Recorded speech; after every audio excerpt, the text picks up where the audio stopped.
থেকেই অনেক সাহসী আর দয়ালু ছিল।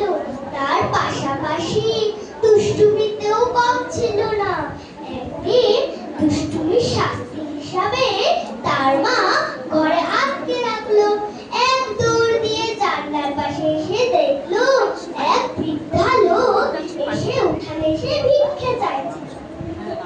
ও মা, আমাকে একটু ভিক্ষা দাও না। এই কথা শুনে বীরের চোখে জল মুছে ঠাকুমাটিকে করুণ সুরে ডাকলো, ঠাকুমা, ও ঠাকুমা, একটু দাঁড়াও। তার মায়ের আলমারি থেকে কয়েকটা শাড়ি বুড়িমাটাকে দিয়ে দিল। এই কাণ্ড দেখে বাড়ির যে পদ্ম চোখ দুটো ছদ্ম ছানা পড়া বিলের মাকে ডাকতে শুরু করলো, গিন্নিমা, ও গিন্নিমা, দেখো দাদা বাবু কি করেছে। কি হয়েছে রে পদ্ম, এত গোলমাল কিসে?